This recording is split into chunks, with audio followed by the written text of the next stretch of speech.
Morning always found Amy on the first bus before sunrise, her fingers wrapped around a nylon bag with bread and groundnut, her forehead pressed to rattling glass as the city yawned awake.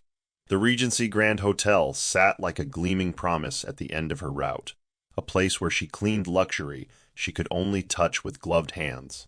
She moved like a quiet metronome. Strip beds, rinse tumblers, fold duvets with whisper-sharp edges, chase crumbs into dustpans, then check the corners no one noticed because her mother had once said, "Clean what they see, then clean what they won't. Dignity is in the hidden places." Amy kept her head down, her heart tucked behind zipped smiles, and her grief strapped inside the apron pocket where she carried safety pins and menthol gum. She didn't speak much about a belly. Mama's name sounded too alive in her mouth, so she saved it for prayer, for the bus window, for the moment before the first room opened, and the day's scent of citrus cleaner rose like ritual incense. Her breaks were small islands, 15 minutes on a staff bench where the AC leaked a shy drip into a bucket. She scrolled through her phone, Rebecca's latest rota update, Gideon's message asking if school fees could come next week, a beg. A photo of Mama in a yellow wrapper laughing like thunder softened by rain. "You daydream again," Blessing teased, nudging her shoulder. "Dream small, work big," Amy answered, trying to smile. When the bell chimed for the next floor, she wiped her hands and tucked in her shirt. The elevator mirror showed a face thinner than last month, eyes wide as if they hadn't learned how to rest. One room at a time, she told herself as doors slid open. The hallway smelled of bergamot and money. She clicked on the housekeeping light, breathed, and stepped into another stranger's life, ready to erase every footprint until the room forgot it had been used. Rebecca knew hotels the way a conductor knows a symphony, which violin screeched, which trumpet blared, which silence meant the audience had stopped breathing. As general manager, she kept a ledger in her head of who made the Regency run. Amy had been moving through her columns for months: precision, humility, zero complaints, unusual pride. On a Tuesday, Rebecca joined a quiet corridor inspection. She watched Amy remake a bed because the duvet's edge was off by an inch. "It'll look the same to guests," the supervisor muttered. "Not to her," Rebecca replied, something like approval softening her mouth. That afternoon, a message pinged in the staff app. Amy Okafor reassigned to VIP floors and penthouse rotation. The whisper spread through housekeeping like perfume, some sweet, some choking. "Penthouse? For that quiet mouse?" Nkiru scoffed. "Mouse way get lion heart," Blessing said, winking at Amy.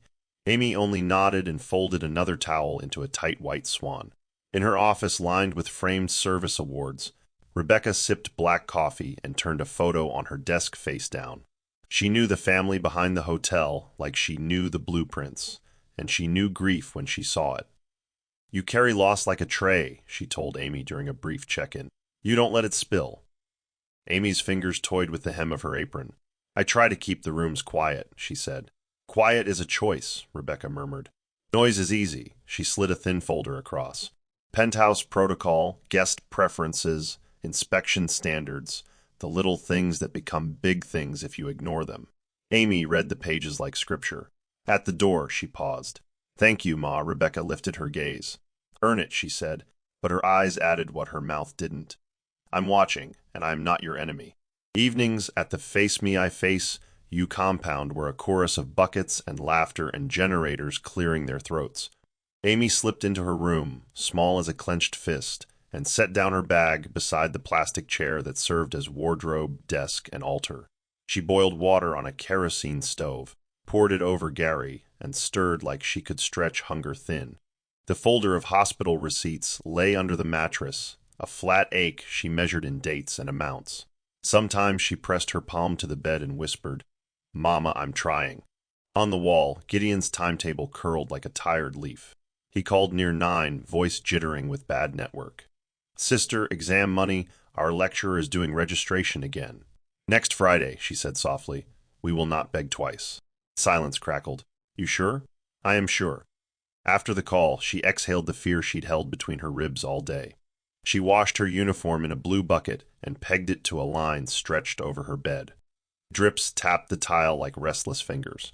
Outside, neighbors argued about NEPA.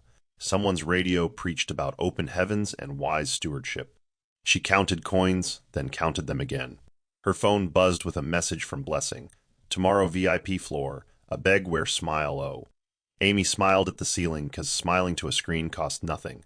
She set alarms, the 4:30 bus, the 5:15 backup, the 5:40 just in case. Then lay down with her mother's scarf over her eyes. The world is big, Mama had once said, tying that same scarf. But a room can be bigger if peace lives there. Amy slept like someone trying not to disturb the dark, one hand under her pillow, the other curled around a key she didn't yet know existed. Luxury had a sound, Amy learned, the hush of deep carpet, the soft exhale of climate control, the way doors closed like they'd been taught manners. The penthouse was a city in the sky.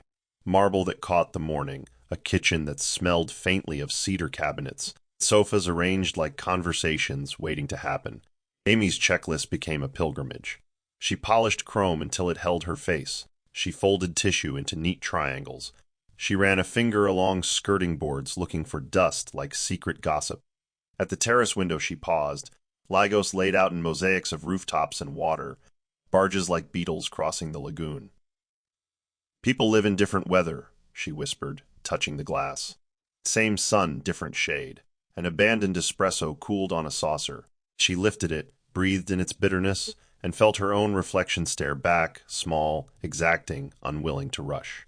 During inspection, the supervisor tapped her clipboard. Penthouse guests notice nothing until they notice everything. Make the nothing perfect. Amy nodded. She unwrinkled a duvet corner and straightened a lampshade by a hair's width. You see, she said. Now it stopped shouting. Later, in the service corridor, Blessing leaned against a linen cart. Tell me, how does rich air smell? Like quiet and lemons, Amy said, smiling, then added lower, and like promises that forget your name. Blessing studied her. Don't let it swallow you. Amy shrugged. Rooms are rooms, dirt is honest. She switched off the housekeeping light and pressed the door closed with reverence, as if tucking a child into sleep. On her way to the lift, she felt the hotel breathe, a living thing of faucets and footsteps, and she matched its pulse step for step. Jameson Hart had built Regency Holdings out of optimism and audacity, Lagos papers said. Photos showed him cutting ribbons, toasting ministers, shaking hands that smelled of foreign cologne. 8 months dead, his shadow still lived in the lobby. A portrait above the grand piano, eyes amused, chin lifted like a man mid-deal. Staff told stories in the break room, how he memorized birthdays, how he hated waste, how he tipped in neat brown envelopes. There were other stories too, dropped like stones into water. A quiet scandal, a love that never made headlines, a decision no board minute captured. Amy didn't chase gossip. She chased crumbs and fingerprints. But she felt the portrait's gaze as she pushed her cart past, as if a stranger on the wall had recognized a stranger on the floor. Good evening, sir, she murmured once, then shook her head at herself and laughed. The family remained gilded and complicated. William Hart, heir apparent, wore his suits like armor. Adeline, the media mind, curated narratives like designer playlists. Rebecca ran the hotel as if excellence could keep grief house-trained. Mike watched doors and data with equal suspicion. When employees said the family, they meant power, not parents. Jameson had range, Mike told a junior guard during a late patrol. Soft voice, hard lines. He was kind, the guard asked. Mike's mouth tilted. He was effective. In a tucked-away admin office, Stacy Cross, the estate lawyer, kept cabinets of the man's signature, a script that could still open gates. She didn't believe in ghosts, but she respected instructions from the dead, especially when they began with the phrase, "To be delivered if courage arrives." In the hum of printers and policy, something weighted, paper quiet, urgent as breath. Mike ran security like a library. Everything in its place, everything recorded, silence where noise should be. He knew which staff took long routes to avoid supervisors, which guests smiled with all their teeth, which contractors lied politely. Cameras don't gossip, he often said. They remember. He had noticed Amy the way a gardener notices a plant that insists on blooming in poor soil, no drama, just resilience. On a Wednesday, reviewing corridor footage, he paused the frame where Amy knelt near a penthouse bed, fingers feeling along the underside. He zoomed, frowned, rewound. It could be nothing, Housekeepers checked frames for lost earrings all the time. Still, he logged a note and filed it under follow quietly. At shift change, he met her by the service elevator. "Long day?" he asked casually. "Rooms don't clean themselves," she answered, half-smile. "True," he said, letting silence do the rest. That evening, he called Rebecca. "Everything okay?" she asked, loading numbers into her head. "Routine," Mike said. He didn't mention the frame. He trusted patterns, not hunches, and Amy's pattern was duty. He sent a memo about tightening lost and found protocol, then walked the VIP floor himself, palm gliding along wallpaper seams until he found the subtle bump where a carpenter had once patched wood. He filed a second note. "Bed frame has hollow feel. Check maintenance records." Back in his office, Lygos night flashing between blinds, he stared at the still of Amy looking under the bed. She wasn't opportunistic, she was curious. "Curiosity can be a key or a match," he muttered, locking the screen. "Let's pray it's a key." On his way out, he told the night guard, "If she asks for the logbook, give it." "She's precise," the guard blinked. "Who?" "You'll know," Mike said. The penthouse guest left like a storm that decided to turn aside, early checkout, 3 suitcases, a complaint about Lagos traffic, a thank you envelope for the concierge. Housekeeping got the call. Deep clean, rush, high standards. Amy wheeled her cart into the suite and opened windows to send out the last of his cologne. The room was a puzzle she loved solving, glasses nested, cushions fluffed, the kitchen's silent inventory restored. She put on soft music from her phone, a worship tune Mama had liked, and the suite breathed easier. On the terrace, she wiped the railing, the city spread beneath like broken glass, turning to water. "Focus," she whispered, returning to the bed. She stripped sheets, gathered them into a crisp bundle, then lifted the mattress corners to check for lost items. Her knuckles grazed rough wood. She paused, frowned, and ran her fingers back and forth. She felt it, the faint give of something that wasn't part of factory design. "Maintenance cut?" she wondered. She pushed her cleaning caddy closer and knelt, cheek nearly to carpet, breath slow with the smell of detergent and dust. A line like a seam, a tiny recess like a latch. Her heart began to thrum. "Don't," she told herself. "Protocols." Yet her thumb found the recess again. She glanced at the door, closed, housekeeping sign flipped. "If it's lost property, you tag it," she murmured, remembering Mike's trainings. Then she pressed. A panel released a sigh. Inside, the dark held a thin leather folder. She stared at it like it might bite. For a long moment, she only listened to air moving through vents. "Tag it," she said, but her fingers were already reaching. The folder was warm from hiding. On the cover, embossed letters gleamed. J.H. Amy sat back on her heels, the folder heavy across her palms, heartbeat buzzing in her ears. "Stop it," she whispered to herself, but whatever was inside pulled like a tide. She set it on the stripped mattress and opened the cover with deliberate care. First a letter, folded with lawyerly neatness, then documents with seals. Her eyes caught her mother's name, Abella Okafor, and her breath snagged. Another page, DNA report, paternity match, Jameson Hart. The letters swam. A codicil with phrases she didn't fully understand, but one line she did. "Controlling shares of the Regency Grand, Lagos, shall pass to Amy Abella Okafor upon my death, subject to her presentation of identity and proof as enumerated." At the back, a small envelope addressed to AEO, if found by the right hands. She opened it with shaking fingers. A single sentence in a steady hand. "I was late to courage. Do not be late to your life." Her first instinct was to hide the folder under her blouse and run until the bus stopped moving. Her second was to fold the bed back up and pretend the world hadn't tilted. Instead, she set the documents in order, closed the cover, and slid the folder into the bottom compartment of her cart beneath fresh towels.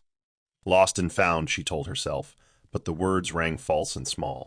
She wiped the sweat from her neck, reset the bedside lamp exactly where it had been, and finished the room with machine precision. Before she left, she knelt again and pressed the panel shut. It clicked, swallowing its secret. Outside, the corridor's light felt too bright. She pushed her cart forward on stiff legs, the wheels humming, and told no one. In the service lift, she stared at her reflection and didn't recognize the woman who was staring back. She didn't make it to the end of her shift before the letter pulled like gravity. In the dim staff washroom, door bolted, Amy unfolded the page with Jameson's signature. He wrote plainly. He had failed to acknowledge love where it found him, had bowed to fear, had chosen image over truth. He recorded a private paternity test arranged years earlier through his physician. He referenced a bracelet from St. Dominic's Clinic with her mother's name and birth date. He listed 3 proofs and gave a deadline she could still meet. "Forgive me my cowardice," he wrote, "and don't let my lack be your inheritance." Amy covered her mouth to keep from making a sound.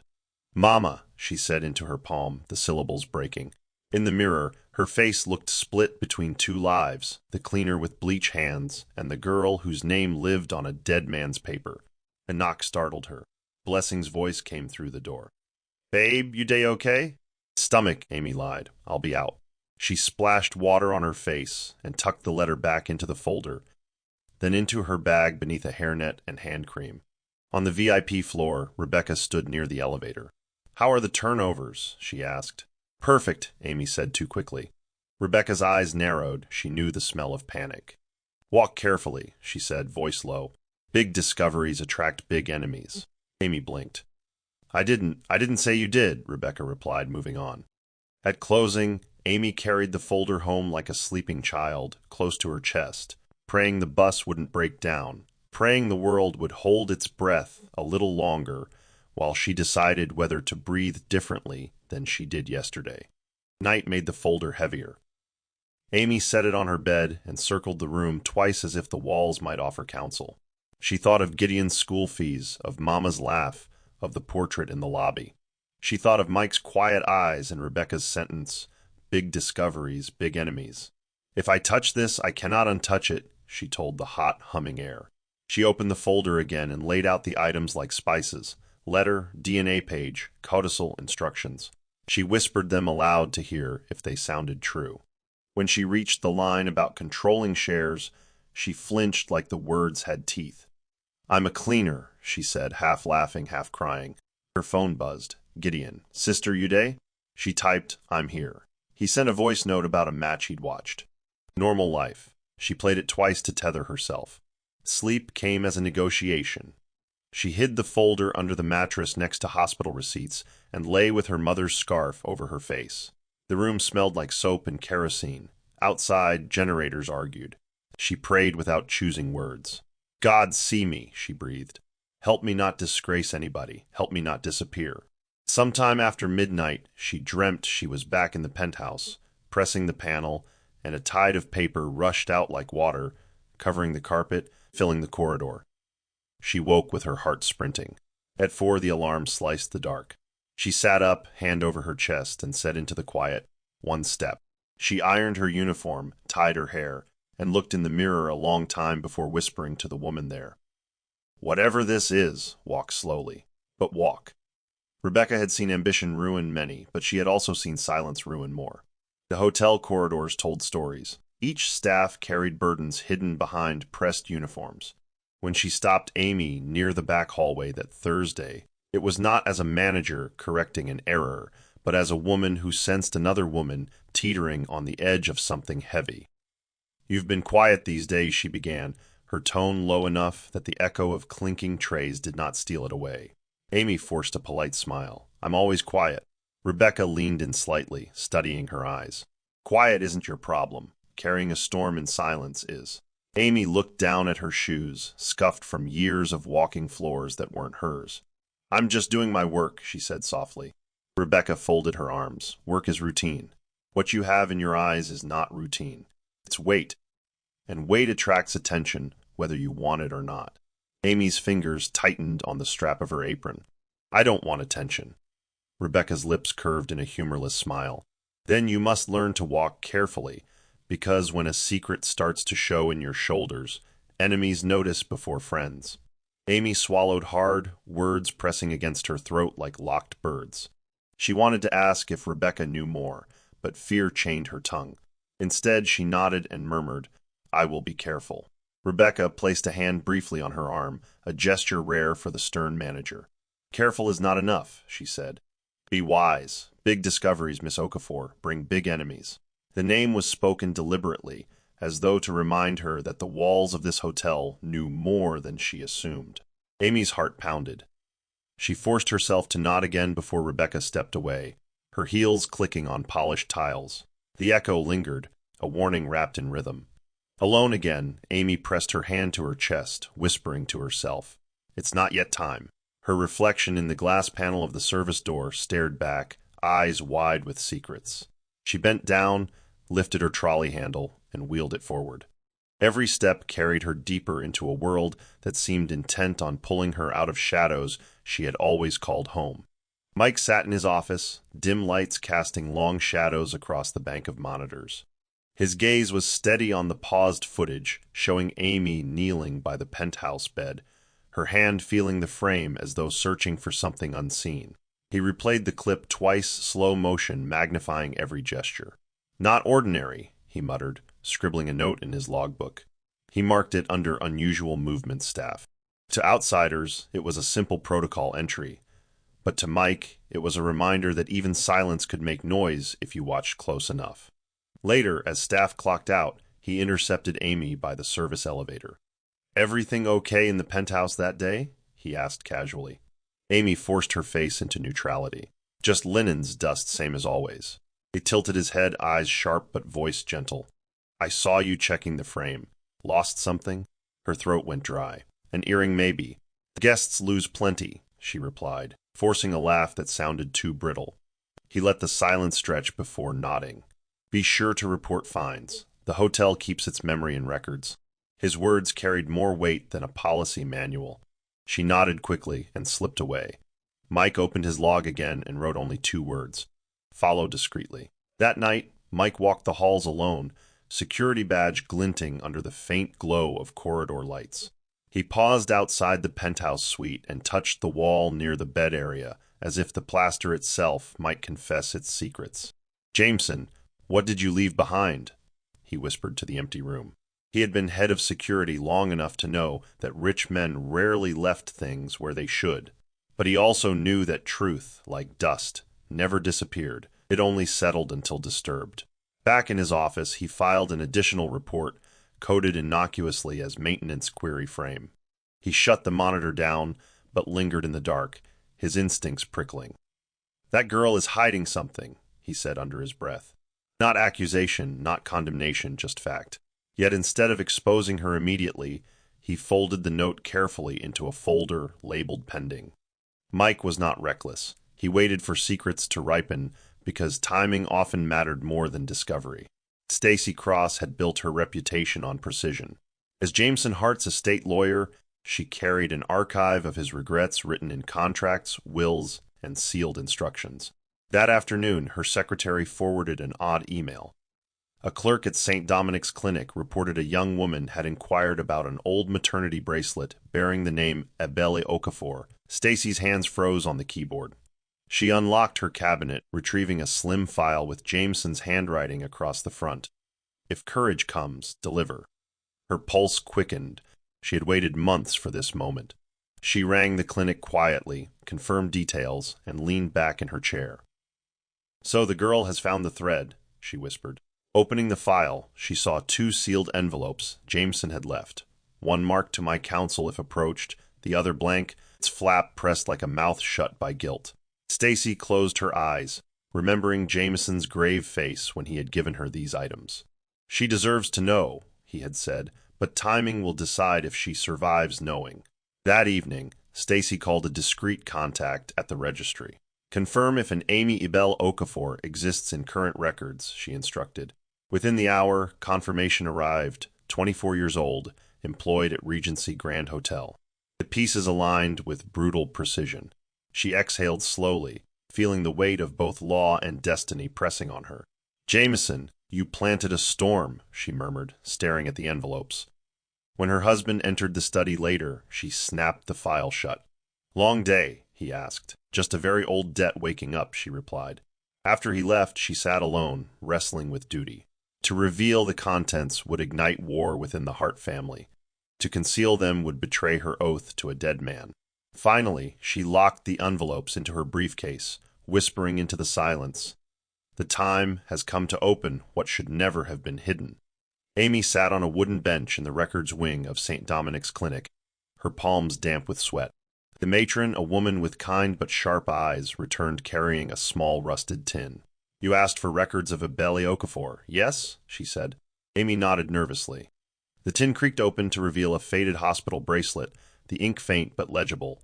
E. Okafor 2008. Amy reached out as though the bracelet was holy relic. Her throat tightened. This was my mother's?" The matron smiled sadly. "Yes. I remember her, quiet woman, strong spirit. There was a man who came once, asked about the child born that day. Dressed too well for questions, but he insisted." Amy's chest thudded. "What man?" The matron shook her head. "He didn't give his name, but his eyes carried both pride and shame." Amy's fingers shook as she closed the tin. This bracelet was proof, a piece of history breathing against her palm. Leaving the clinic, Lagos noise crashed against her fragile calm, hawkers shouting, buses honking, children laughing. She clutched the bracelet close, whispering, "Mama, you didn't tell me." At home, she placed it on her mattress beside the folder. Two proofs aligned now, the codicil's demand was unfolding. Gideon knocked, peering inside. "Sister, you day okay? You look like ghost." She forced a smile. "Just tired." He sat beside her. "Mama always said tiredness can break body, but secrets break soul. Don't carry too much." His words struck deep. When he left, she curled around the bracelet, tears sliding onto her pillow. She wanted to scream, but instead she whispered into the dark, "Why me?" In her silence, the bracelet gleamed faintly under the bulb's dim flicker, like destiny's small lamp refusing to go out. The first meeting with Stacy was in a discreet chamber at her office, away from the grandeur of Regency Holdings. Amy sat clutching her bag, while Stacy unfolded the documents with practiced calm. "Your identification, please," Stacy asked. Amy slid her ID card across, her hands trembling. Stacy examined it, then placed it beside the bracelet and Jameson's notarized codicil. "These align," she said firmly. Amy swallowed hard. "So, it's true." Stacy folded her hands. "Yes, you are legally entitled to controlling shares of the Regency Grand Hotel, Lagos. Not the entire group, but this establishment." Amy's voice cracked. "I don't want disgrace. I just want peace." Stacy's eyes softened, though her tone remained professional. "Peace and truth rarely walk together.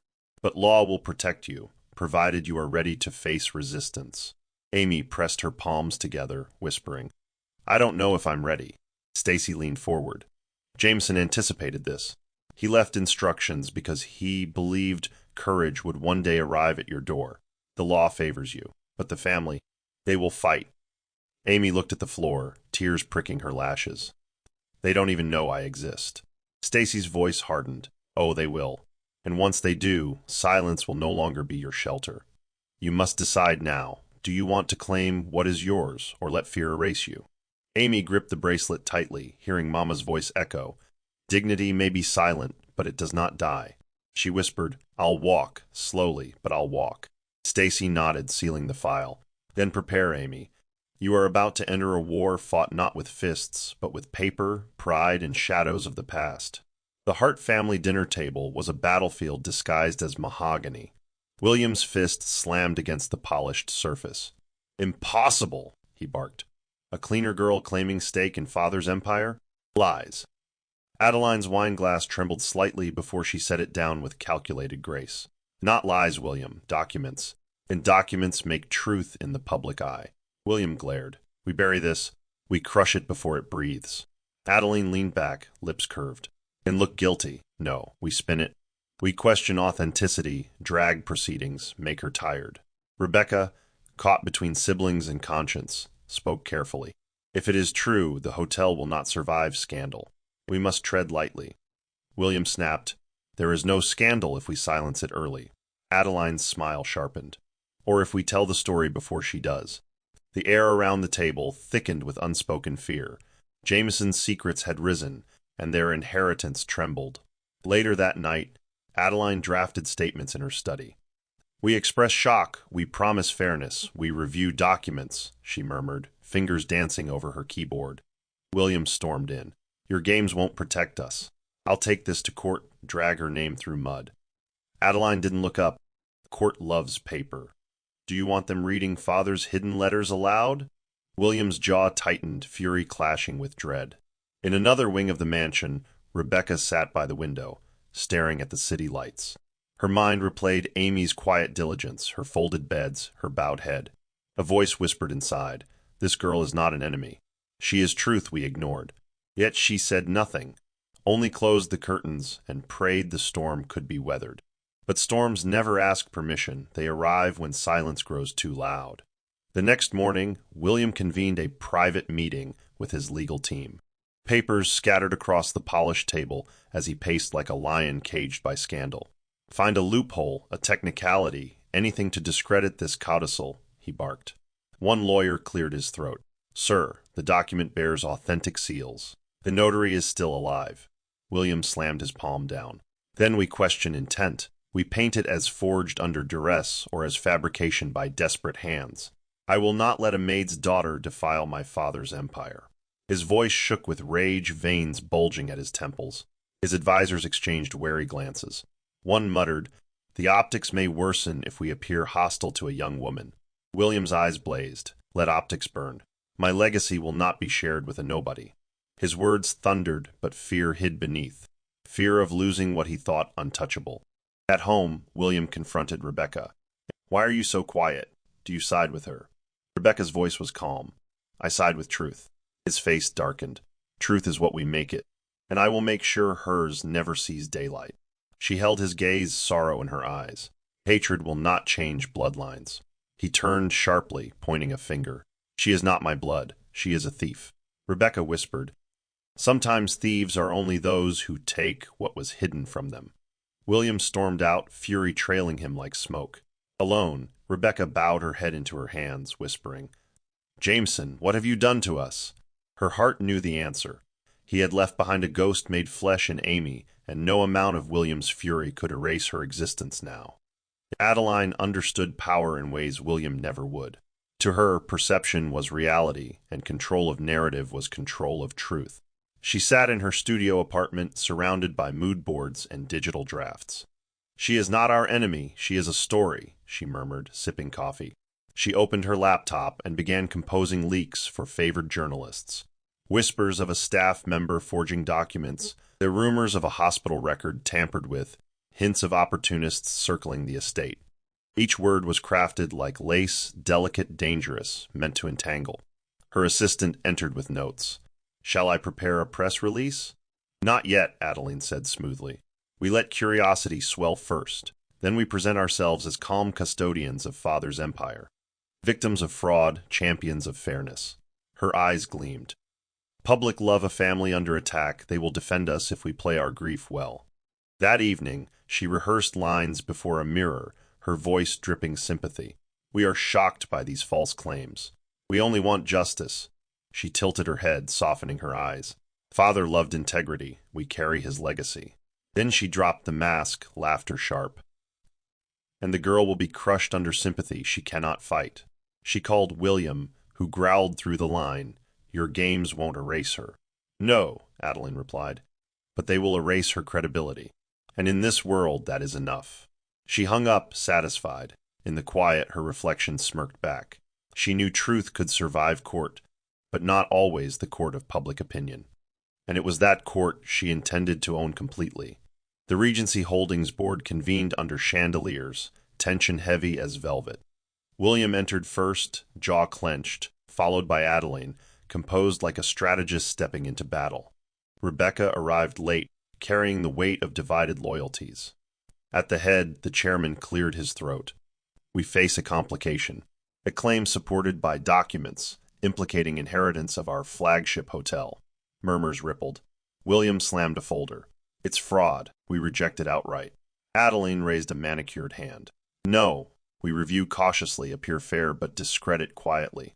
Public optics demand restraint." Rebecca finally spoke. "Perhaps we should first acknowledge the possibility Father wanted this. Fighting truth only deepens wounds." William shot her a glare. "You betray us." She replied calmly, "I honor him." Silence followed, thick with fracture. Mike then stepped forward with a report. Records of Jameson's secret visits to the hotel years ago. Gasps spread. The truth had a witness. The room erupted, shouts, denials, threats. The chairman hammered the table. "Enough. The court will decide." Until then, the hotel's stability must remain priority.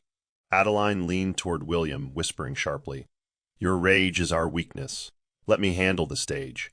He sneered but stayed silent. Rebecca folded her hands, eyes lowered. She knew war had begun, not with weapons, but with words, papers, and shadows of a dead man's choices. Outside the boardroom, staff gathered whispers like crumbs, the rumor already slipping through marble halls.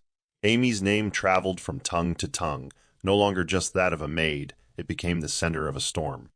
Amy returned home that night, carrying more fear than strength. She shut the door, leaned against it, and slid to the floor. Her brother Gideon rushed in. "Sister, why your eyes red?" She shook her head. "Nothing, just tired." He frowned. "Mama used to say tiredness doesn't make you cry." "What's really happening?"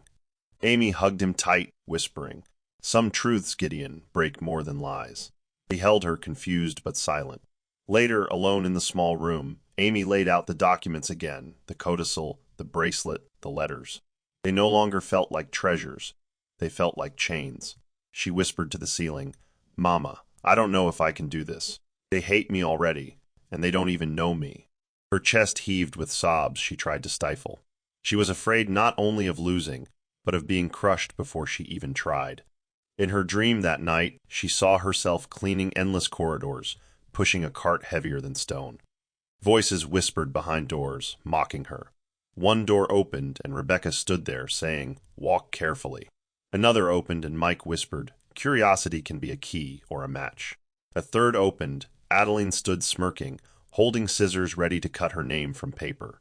Amy jolted awake, drenched in sweat. She clutched the bracelet, repeating her mother's words, "Dignity may be silent, but it does not die." It steadied her breathing. She rose, washed her face, and whispered to her reflection, "I am afraid, but fear will not carry me backwards." She straightened her shoulders, folded the documents back into the folder, and prepared for a dawn where enemies already waited. Mama Clara, her mother's old friend from laundry days, sat on a low stool with a wrapper tied around her chest, eyes misty with memory. She reached under her bed and pulled out a metal box covered in dust. "Your mother gave me this the year you turned 10, she whispered, sliding it toward Amy. Inside lay a thin gold chain and a folded letter sealed with Jameson's handwriting. Amy's hand trembled as she lifted it. Clara continued, "Abella told me that one day you might need this truth, but she was too afraid to hand it herself. She asked me to wait for the right time." Amy unfolded the letter, reading Jameson's words that begged forgiveness for abandoning her mother to silence, promising he would leave paper proof of his intentions. The tears rolled freely as her lips quivered. "Why did she never tell me?" she asked, voice breaking. Clara sighed, placing a hand on her shoulder. "Because she feared a war you were too young to fight. But now, child, the battle has found you whether you want it or not." Amy tucked the chain into her palm, gripping it as though it might give her strength. She whispered, "Mama carried this burden until it killed her spirit, and now I must carry it in her place." Clara shook her head. "No, Amy, I do not carry it for her. You carry it for yourself." Amy bowed her head, sobbing softly. After a long pause, she wiped her eyes and straightened her shoulders. "Then I will not hide again," she whispered. Clara smiled faintly, though her eyes shone with sorrow. "You remind me of your mother, but stronger. Don't let their power drown you." Amy nodded, folding the letter carefully back into the box. "I'll use it when the time comes," she said firmly. Clara kissed her forehead and murmured, "The truth is a weapon sharper than any blade. Use it wisely, child." The Lagos High Court sat in heavy silence as lawyers shuffled documents and judges adjusted their glasses. Amy sat in the gallery, clutching the bracelet in her pocket like a talisman. Stacy leaned close, whispering, "Breathe. Let the paper speak louder than fear." Across the aisle, William's team scowled, tossing accusations of forgery, coercion, and fabrication into the air. The presiding judge lifted a hand, silencing the noise. "We have before us a notarized codicil, verified seals, independent DNA confirmation, and corroborative testimony from St. Dominic's Clinic," he declared. The courtroom shifted in stunned quiet. William stood abruptly. "Your Honor, this is manipulation. A maid's daughter cannot inherit a flagship hotel." Gasps echoed. The judge's eyes narrowed. This court does not recognize titles of maid or master, only law. And the law confirms her as rightful controlling shareholder. His gavel fell like thunder. Amy's chest swelled with disbelief as whispers filled the room. Reporters scribbled furiously, cameras clicked, and murmurs of Jameson's secret daughter rippled through the crowd. William stormed out, slamming the doors. Adeline remained seated, her eyes sharp with calculation rather than defeat. Stacy turned to Amy, her voice steady. Congratulations. Today the law has recognized what blood already knew. Amy's lips trembled. It feels unreal. Stacy smiled faintly. Truth often does. Outside, the hotel staff who had gathered erupted into quiet cheers. Blessing hugged her tightly. So it's true, you're really the owner. Amy shook her head, eyes wet. Not owner, steward. But deep within, she knew her life had just split into before and after, and nothing would ever be ordinary again. The following morning, Amy walked into the hotel lobby not with a trolley, but with a shareholder badge clipped to her blouse. Conversations froze mid-sentence as staff turned to stare. Some whispered blessings, others eyed her with envy, and a few looked away, unwilling to accept her sudden elevation. She smiled faintly at the receptionist. Good morning. The woman stuttered before replying. Good morning, Ma. Amy shook her head gently. It's still Amy. But the barrier had already risen. Respect mingled with distance. She walked through the marble hallways she had once polished on her knees, each step heavier with expectation. In the staff cafeteria, a cook whispered, she was cleaning rooms just last week, while another replied, now she's our boss. Life no balance. Amy heard them but kept walking, her chest a knot of humility and unease. Later, she surprised the housekeeping team by visiting her old route. She picked up a stray towel, folded it into a swan, and placed it neatly on the bed. Blessing stared, wide-eyed. Ma, why you still do this? Amy smiled softly. Because no title should erase where you began. She smoothed the sheet corners, then looked at her reflection in the mirror, whispering, you don't forget what you are because of where you are. As she walked out, Mike watched her from the corridor. Some leaders command by fear, he said evenly. But respect lasts longer. Keep that. Amy nodded, her heart tightening. She realized in that moment that while papers gave her authority, it was her choices that would make her truly belong. And she intended to prove, one step at a time, that she deserved to stand where Jameson's blood had placed her. Rebecca summoned Amy into her office, her expression calm but unreadable. On her desk lay a stack of operational reports, occupancy trends, maintenance backlogs, staff complaints. If you plan to lead, you must know this hotel's heartbeat, Rebecca said, sliding the papers across. Amy's eyes widened. I don't understand all of this yet. Rebecca leaned forward. Then learn. Being heir by blood does not mean being heir by wisdom. A hotel is alive. It breathes through plumbing, sighs through payroll, and groans when staff are mistreated. Do you want to carry its weight? Amy swallowed, gripping the reports. I want to honor my mother, and I want this place to thrive. Rebecca studied her face before nodding. Then earn it. Sit in boiler rooms, walk the service tunnels, listen to pipes, and speak to those who scrub the floors. Leadership is not applause, it's responsibility. That evening, Amy followed Rebecca's advice. She walked into the laundry section, listening to the machines clatter and hum. She asked questions no one expected an owner to ask. How many linens shrink after each wash? What chemicals damage the towels?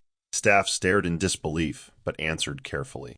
In the maintenance bay, she watched engineers repair a leaking valve, asking why water pressure dipped at certain hours. Toby, the chief engineer, smiled faintly. You learn fast, he said. I'm trying, Amy admitted. He nodded. Keep trying. Hotels fall when owners stop listening. By midnight, she collapsed onto her bed, body aching from hours of walking hidden corridors, but her heart burned with determination. She whispered, Mama, I'm earning it. Slowly, but I'm earning it. A Saturday evening found the hotel in chaos. Guests queued angrily at the front desk, demanding rooms that had been double booked. A wedding party shouted at staff, their luggage piled in the lobby. The reservation system had collapsed without warning, wiping out confirmations. Rebecca's face hardened as she barked orders. Manual check-ins, calm the guests. Amy stood among the storm, heart pounding as insults flew at trembling staff. Adeline's smirk appeared in the corner of Amy's mind. This chaos was no accident. Mike rushed in, tablet in hand. System login was tampered. Password reset from a device traced to the executive wing, he said grimly. Amy clenched her fists. Who? Mike's jaw tightened. Evidence points to Adeline's consultant. Rebecca's eyes flashed. Then she's trying to sabotage us from within. Amy steadied her voice. We will fix this tonight. No guest sleeps in the lobby. Staff scrambled under her direction, pulling spare mattresses from storage, converting meeting rooms into temporary suites, serving complimentary drinks to cool tempers. Amy herself carried bedding, sweat soaking her blouse, ignoring whispers of the heiress is working like a maid again. By dawn, the crisis had stabilized. Mike approached, handing her a printed log. Here's the proof. Tampering confirmed. Amy's chest burned with both relief and anger. They want me to fail in the eyes of everyone, she said bitterly. Mike's gaze softened. Then don't give them the satisfaction. Stand tailleur. Amy exhaled, exhaustion etched into her bones.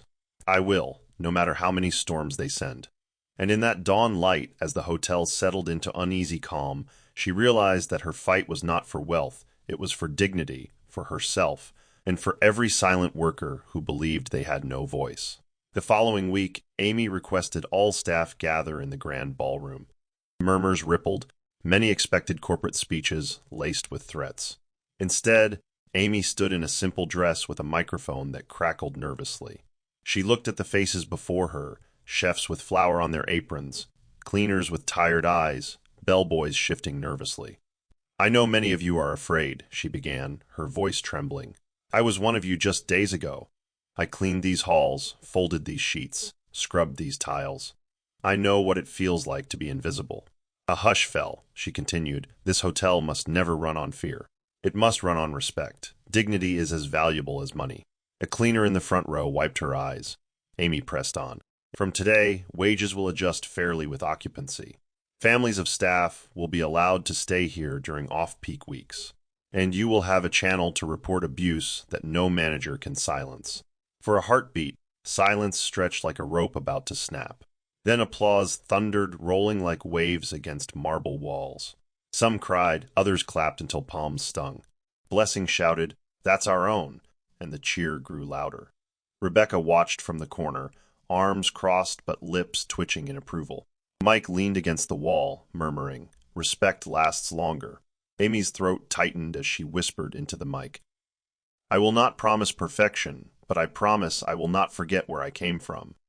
The applause rose higher, filling the hall with a sound Amy had never heard before, loyalty being born.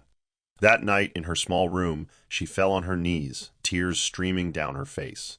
Mama, they heard me, not just as a maid, not just as an heir. They heard me as Amy.